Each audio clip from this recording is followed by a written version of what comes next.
మీ car EMI కట్టలేకపోతున్నారా? మీ car EMI మేము కడతాం. ఈ నెంబర్కి కాల్ చేయండి. నమస్తే, welcome back to Suman TV. నేను మీ సంజయ్. ఈరోజు మనతో పాటు ఉన్నారు VCS IT solutions founder and CEO Divyokula Shivakrishna garu. సార్తో మాట్లాడి కొన్ని విషయాలు తెలుసుకుందాం. నమస్తే సార్. నమస్తే సార్, ఇప్పుడు చాలా మంది నాన్ IT రంగానికి చెందిన వాళ్ళు ఉంటారు. Something bachelor of degrees, different types of degrees చేసిన వాళ్ళు ఉంటారు. అలాంటి వాళ్ళు IT రంగంలోకి అడుగు పెట్టడం సాధ్యతరమని అంటారా? ఓకే, ఇది సాధ్యతరమే. అంటే ఐటీకి ఎవరైనా వెళ్ళొచ్చు, అది డిగ్రీతో సంబంధం లేదు. ఎదురు IT డిగ్రీ అయినా నాన్ IT డిగ్రీ అయినా ఎవరైనా వెళ్ళొచ్చు. ఫర్ ఎగ్జాంపుల్ మీరు బీటెక్ చేసినా, నార్మల్ డిగ్రీ బీకామ్ చేసినా ఎవరైనా ఐటీకి వెళ్ళొచ్చు. ఐటీలో మనకి హైరింగ్ జరిగేటప్పుడు ప్రాసెస్ ఎలా ఉంటుందంటే, డిగ్రీ అది ఏ డిగ్రీ, బ్యాచిలర్ డిగ్రీ అయినా అవ్వచ్చు, లేదంటే బీటెక్, లేదంటే బ్యాచిలర్ డిగ్రీలో బీకామ్ అయినా, లేదా BSc అయినా, ఏది చేసినా మనం ఐటీకి వెళ్ళొచ్చు. కాకపోతే మనకు ఐటీకి వెళ్ళాలి అనుకుంటే ఆ ఐటీకి సంబంధించిన కోర్సెస్ అయితే కంపల్సరీగా నేర్చుకోవాలి. ఓకే, దీనికి సంబంధించి మోర్ ఎఫెక్టివ్ ఉండే కోర్సెస్ ఏమున్నాయి అంటారు? ఓకే, ఇప్పుడు ప్రజెంట్ మార్కెట్లో ఐటీకి సంబంధించిన కోర్సెస్లో బిజినెస్ అనలిస్ట్, ఎవరైతే నాన్ ఐటీ నుంచి ఐటీకి వెళ్దాం అనుకుంటారో వాళ్ళకి సూటబుల్ అయ్యే కోర్స్ ఏంటంటే బిజినెస్ అనలిస్ట్. ఈ బిజినెస్ అనలిస్ట్కి వెళ్ళాలి అంటే కొన్ని టూల్స్ ఉంటాయి మార్కెట్లో, ఆ టూల్స్ నేర్చుకోవాలి. ఎగ్జాంపుల్ సర్వీస్ నౌ అనేది మార్కెట్ ట్రెండింగ్లో ఉన్న ప్లాట్ఫామ్. ఎవరైతే బిజినెస్ అనలిస్ట్ కింద వెళ్దాం అనుకుంటున్నారో వాళ్ళకి సర్వీస్ నౌ టూల్ అనేది చాలా ఉపయోగపడుతుంది. అలాగే ఈ సర్వీస్ నౌ కి మార్కెట్ లో చాలా డిమాండ్ ఉంది. మినిమం 10 to 15 years ఇంకా మార్కెట్ గ్రో ఉంటుంది. ఇక్కడ ప్యాకేజెస్ కూడా చాలా హైగా ఉంటాయి. ఎవరైతే బిజినెస్ అనలిస్ట్ కింద వెళ్దాం అనుకుంటున్నారో సర్వీస్ నౌ నేర్చుకొని వాళ్ళకి ప్యాకేజెస్ అయితే మినిమం 10 to 15 lakhs ఉన్నాయి. అండ్ వన్ థింగ్ సార్, ఇది హైరింగ్ అనేది మీరు అన్నట్టుగా ఈ నాన్ ఐటీ వాళ్ళకి ఎక్కువ ప్రిఫరెన్స్ ఇవ్వరని చెప్పేసి నేను చాలా సార్లు విన్నాను. అది ఎంతవరకు నిజం అంటారు? ఓకే, అంటే కొన్ని కంపెనీస్ లో ఉండదు. మాక్సిమం అన్ని కంపెనీస్ అనేవి డిగ్రీ అని మెన్షన్ చేస్తారు. ఆ డిగ్రీ అనేది ఏదైనా అవ్వచ్చు. కొన్ని companies like product based companies, వీళ్ళైతే మాత్రమే బ్యాక్గ్రౌండ్ బీటెక్ ఉన్న వాళ్ళని తీసుకుంటారు. ఆ బీటెక్ లో కూడా కొన్ని స్పెషలైజేషన్ ఉంటాయి. ఫర్ ఎగ్జాంపుల్ CSE వాళ్ళకని, IT వాళ్ళకని సపరేట్ గా ఉంటాయి. అలాగే కోర్ జాబ్స్ ఉంటాయి. ఫర్ ఎగ్జాంపుల్ ఎవరైనా ఎంబెడెడ్ సైడ్ వెళ్దాం అనుకున్నారు అనుకోండి, వాళ్ళని బీటెక్ EC కానీ లేదంటే BSc ఎలక్ట్రానిక్స్ కానీ వీళ్ళని మాత్రం ప్రిఫరెన్స్ ఇస్తుంటాయి. కానీ మాక్సిమం అన్ని కంపెనీస్ మినిమం 60 to 70% డిగ్రీ అని మెన్షన్ చేస్తాయి. Okay, and one thing sir, ఇప్పుడు మీరు డిఫరెంట్ కోర్సెస్ చెప్పారు కదా ఈ నాన్ ఐటీ వాళ్ళకి. అండ్ ఈ నాన్ ఐటీ సెక్టర్ చెందిన వాళ్ళకి ఐటీ మీద కొంచెం పట్టు అనేది ఉండదు. ఈ కోర్సెస్ మీరు అనుకున్న సందర్భంలో అనుకున్న టైంకి నేర్చుకోగలరంటారా? కొంచెం ఏమైనా ఎక్కువ సమయం పట్టే అవకాశం ఉందంట? ఓకే, ఏ కోర్స్ అయినా మినిమం 3 months నేర్చుకోవాలి. 3 months నేర్చుకున్న తర్వాత వాళ్ళు నేర్చుకున్న కోర్స్ మీద వీళ్ళు ఓన్గా ప్రాజెక్టులు చేయాలి. ఎప్పుడైతే వీళ్ళు ప్రాజెక్టులు చేసి ఇంటర్న్షిప్ చేసుకుంటారో వీళ్ళకి కొంచెం మార్కెట్లో స్కోప్ ఉంటుంది. అంటే వీళ్ళే పోర్ట్ఫోలియోని క్రియేట్ చేసుకోవాలి. అలాగే లింక్డ్ఇన్, ఇలా మనకి సోషల్ మీడియా సైట్స్ ఉన్నాయి, వీటిలో వీళ్ళు ప్రొఫైల్ అప్లోడ్ చేసుకొని, అంటే కనెక్షన్స్ ఉంటాయి లింక్డ్ఇన్ లో, కనెక్షన్స్ ద్వారా మనం రెఫరెన్స్ తెచ్చుకొని జాబ్ ట్రై చేసుకోవచ్చు. కానీ 3 months కోర్స్ అయిపోయిన తర్వాత ఎక్స్ట్రా 3 months ఉంటుంది. ఈ 3 months వీళ్ళు ఓన్ ప్రాజెక్ట్ బిల్డ్ చేసుకొని తర్వాత ఇంటర్న్షిప్ చేసుకున్న తర్వాత ఆ 3 months అయిపోయిన తర్వాత కూడా జాబ్ వస్తుందని గ్యారంటీ లేదు. అంటే జాబ్ రావడానికి కొంచెం టైం పట్టొచ్చు. అంటే కోర్స్ అయిపోగానే జాబ్ అయితే రాదు. కోర్స్ అయిపోయిన తర్వాత ఒక 3 months వీళ్ళు ప్రాక్టీస్ చేయాలి. తర్వాత రెజ్యూమే బిల్డ్ చేయాలి. ఈ రెజ్యూమే బిల్డ్ చేయాలంటే అందులో ప్రాజెక్టులు యాడ్ చేయాలి. ఆ ప్రాజెక్టులు వీళ్ళు ఓన్ గా చేయాలి. అలాగే ఇంటర్న్షిప్ యాడ్ చేసుకుంటే కొంచెం ప్రయారిటీ ఉంటుంది.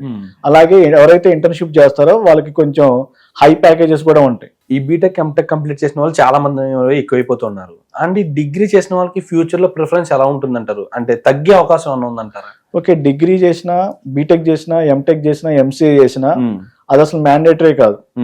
కంపెనీ వాళ్ళు ఎప్పుడైనా ఏదైనా ఒక డిగ్రీ ఉందా లేదో చూస్తారు, అంతే. అది నార్మల్ డిగ్రీ. తర్వాత వీళ్ళు ఏ జాబ్ కి అయితే అప్లై చేస్తున్నారో ఆ జాబ్ కు సంబంధించిన స్కిల్స్ అయితే పర్ఫెక్ట్ గా ఉండాలి. ఫర్ ఎగ్జాంపుల్ మనం ఫుల్ స్టాక్ డెవలప్మెంట్ కి అప్లై చేసుకున్నాం అనుకోండి, ఈ ఫుల్ స్టాక్ డెవలప్మెంట్ లో ఏవైతే స్కిల్స్ ఉంటాయో ఆ స్కిల్స్ అన్ని పర్ఫెక్ట్ గా ఉండి వీటి మీద వీళ్ళు ప్రాజెక్ట్ బిల్డ్ చేసి ఉండాలి. లేదు నేను ఆర్టిఫిషియల్ ఇంటెలిజెన్స్ కి వెళ్దాం అనుకున్నాను అనుకోండి, దానికి సంబంధించిన ఏవైతే స్కిల్ సెట్స్ కావాలో అవి పర్ఫెక్ట్ గా నేర్చుకొని దీని మీద ప్రాజెక్టులు చేయాలి. లేదు నేను డేటా అనలిటిక్స్ వెళ్దాం అనుకున్నాను అనుకోండి, ఆ డేటా అనలిటిక్స్ కి ఏవైతే స్కిల్స్ కావాలో ఆ స్కిల్స్ నేర్చుకొని వీటి మీద ప్రాజెక్ట్ బిల్డ్ చేయాలి.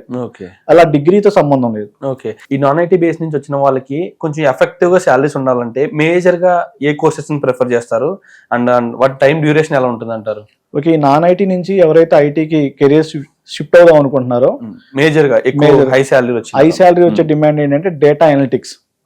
ఈ డేటా అనలిటిక్స్ కి వెళ్ళాలి అనుకుంటే వీళ్ళకి SQL అనేది తెలిసి ఉండాలి. తర్వాత పవర్ బిఐ కానీ ట్యాబ్లు కానీ ఏదో ఒక రిపోర్టింగ్ టూల్ తెలిసి ఉండాలి, తర్వాత ప్రోగ్రామింగ్ పైథాన్ తెలిసి ఉండాలి, ఓకే అలాగే ఎక్సెల్. ఈ 4 స్కిల్స్ వస్తే వీళ్ళకి హై ప్యాకేజెస్ ఉంటాయి మార్కెట్ లో. డేటా అనలిటిక్స్ ఓకే డ్యూరేషన్ ఎంత ఉంటుంది అంటారు? ఈ మొత్తం నేర్చుకోవడానికి 3 to 3.5 months పడుతుంది. ఆ తర్వాత కొంచెం వీళ్ళు ప్రాక్టీస్ చేసి ప్రాజెక్టులు చేసి తర్వాత రెజ్యూమే బిల్డ్ చేయడానికి ఒక 1 month పడుతుంది. టోటల్ గా 4 to 5 months పడుతుంది. ఓకే మినిమం ప్యాకేజ్ ఎంత ఉంటుంది అంటారు? వీళ్ళకి మినిమం ప్యాకేజ్ అంటే వీళ్ళు పెట్టిన ఎక్స్పీరియన్స్ మీద ఉంటుంది. అంటే వీళ్ళు నాన్ ఐటీ నుంచి ఐటీకి వస్తున్నారు కాబట్టి వీళ్ళు ఫస్ట్ ఫ్రెషర్ గా ట్రై చేస్తారు. ఫ్రెషర్ గా మినిమం 6 to 6.5 ఉంటుంది ప్యాకేజ్. అలాగే వీళ్ళు ఒక 2 years 3 years ఎక్స్పీరియన్స్ అని పెట్టి ట్రై చేస్తే వీళ్ళకి 12 to 13 అలా ఉంటుంది ప్యాకేజ్. ఇది డేటా అనలిటిక్స్. అలా కాకుండా నెక్స్ట్ క్లౌడ్ కంప్యూటింగ్ సైడ్ అయినా వెళ్ళొచ్చు.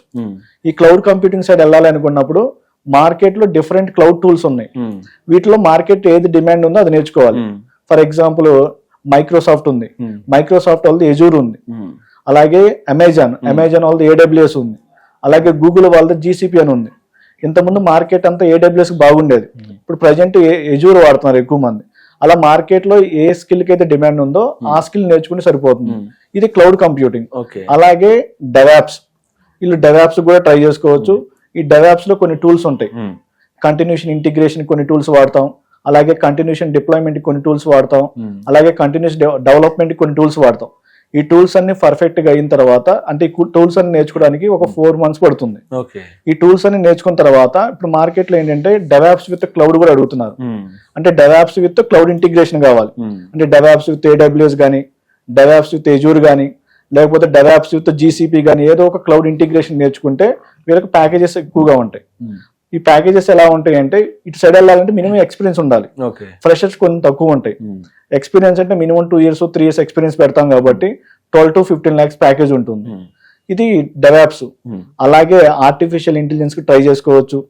ఈ ఆర్టిఫిషియల్ ఇంటెలిజెన్స్ కి వెళ్ళాలి అంటే మినిమం ఒక ప్రోగ్రామింగ్ లాంగ్వేజ్ అయితే పర్ఫెక్ట్ అయి ఉండాలి. ఆ ప్రోగ్రామింగ్ లాంగ్వేజ్ ఎక్కువగా వాడుతుంది అంటే పైథాన్. తర్వాత పైథాన్ లో కొన్ని లైబ్రరీస్ ఉంటాయి. మిషన్ లెర్నింగ్ అల్గారిథమ్స్ నేర్చుకోవాలి, అలాగే డీప్ లెర్నింగ్ అల్గారిథమ్స్ నేర్చుకోవాలి. వీటిని ఇంప్లిమెంట్ చేయాలి అంటే pandas, NumPy, Matplotlib, scikit learn, Keras ఇలా డిఫరెంట్ లైబ్రరీస్ ఉంటాయి. ఈ లైబ్రరీస్ అని నేర్చుకున్న తర్వాత వీటి మీద ఆర్టిఫిషియల్ ఇంటెలిజెన్స్ మీద ఒక ప్రాజెక్ట్ బిల్డ్ చేసుకొని రెజ్యూమెని బిల్డ్ చేసుకుంటే వీళ్ళకి కొంచెం ప్యాకేజెస్ ఎక్కువ ఉంటాయి. అండ్ వన్ థింగ్ సార్, ఇప్పుడు ఈ సంథింగ్ నాన్ ఐటీ సెక్టర్ నుంచి బయటకు వచ్చి సంథింగ్ ఏదన్నా నార్మల్ కంపెనీలో వర్క్ చేసి అంటే నాన్ ఐటీ సెక్టర్ లోనే వర్క్ చేసి ఉంటే ఆ ఎక్స్పీరియన్స్ దీనికి బేస్ అవుతుంది అంటారా? ఓకే, నాన్ ఐటీలో ఎవరైనా జాబ్ చేసి ఐటీకి షిఫ్ట్ అవుతున్నప్పుడు నాన్ ఐటీలో ఏదైనా PF అకౌంట్ ఉండాలి. PF అకౌంట్ ఉండి జెన్యూన్ శాలరీ ఉంటే మనకి ఐటీ ఎక్స్పీరియన్స్ కింద కన్వర్ట్ అవ్వదు. ఓకే, మళ్ళీ అప్పుడు ఐటీకి కూడా మనం ఫ్రెషర్ గా ట్రై చేసుకోవాలి. ఓకే, లేదు నేను ఆ నాన్ ఐటీ తీసేసి ఏదైనా ఫేక్ ఎక్స్పీరియన్స్ పెట్టుకుంటాను అంటే అది చాలా ప్రాబ్లం అవుతుంది. ఎందుకంటే ఆల్రెడీ వాళ్ళకి నాన్ ఐటీలో ఒక PF అకౌంట్ జనరేట్ అయి ఉంటుంది. ఆ PF అకౌంట్ అనేది అది డిలీట్ అవ్వదు. మనకి UN నెంబర్ ఉంటుంది. ఆ UN నెంబర్ కి ఎన్ని PF అకౌంట్లు జనరేట్ అవుతాయి. ఒకసారి మనకు PF అకౌంట్ క్రియేట్ అయిందంటే మనం ఫేక్ ఎక్స్పీరియన్స్ పెట్టి ట్రై చేస్తే ఈజీగా దొరికిపోతాం. అలా కాకుండా ఈ నాన్ ఐటీ నుంచి ఐటీకి వెళ్ళేటప్పుడు ఒకవేళ ఆల్రెడీ వీళ్ళకి PF అకౌంట్ ఉంటే ఫ్రెషర్ గా ట్రై చేసుకోవచ్చు. ఈ ఫ్రెషర్ గా వెళ్ళాలి అంటే డెవలప్మెంట్ కి వెళ్ళాలి ఫస్ట్ ఆప్షన్. ఈ డెవలప్మెంట్ అనేది కోడింగ్ తక్కువ ఉండాలనుకుంటే పైథాన్ నేర్చుకుని వెళ్ళొచ్చు. కోడింగ్ కొంచెం పర్లేదు మేము హ్యాండిల్ చేయగలుగుతాం అంటే జావా నేర్చుకుని వెళ్ళొచ్చు. డెవలప్మెంట్ అనేది ఎప్పుడు మార్కెట్ ఉంటుంది. మనం ఎక్కడికి వెళ్ళినా డెవలప్మెంట్ జాబ్స్ ఉంటాయి. తర్వాత నాకు కోడింగ్ తక్కువ ఉండాలి, అసలు కోడింగ్ ఉండకూడదు అనుకున్నప్పుడు ఆటోమేషన్ టెస్టింగ్ సైడ్ మూవ్ అవ్వచ్చు. ఈ టెస్టింగ్ వాళ్ళకి కూడా ఫ్రెషర్ గా జాబ్స్ వస్తాయి. మొత్తం మీద అసలు వీళ్ళు ఆ ఫేక్ ఎక్స్పీరియన్స్ అనే జోలికి వెళ్ళడం మంచిది కాదని నా ఉద్దేశం. అండ్ వన్ థింగ్ వచ్చేసి సార్, డిగ్రీ ఈ normal base something non IT base వచ్చిన వాళ్ళకి చాలా కష్టం. అండ్ వాటికి రూట్ మ్యాప్ తెలియదు అన్న వాళ్ళకి మీరు ఒక వే చెప్పారు, ఈ రూట్ లో వెళ్తే ఖచ్చితంగా ఐటీ జాబ్ వస్తుందని. And thank you sir, thank you very much.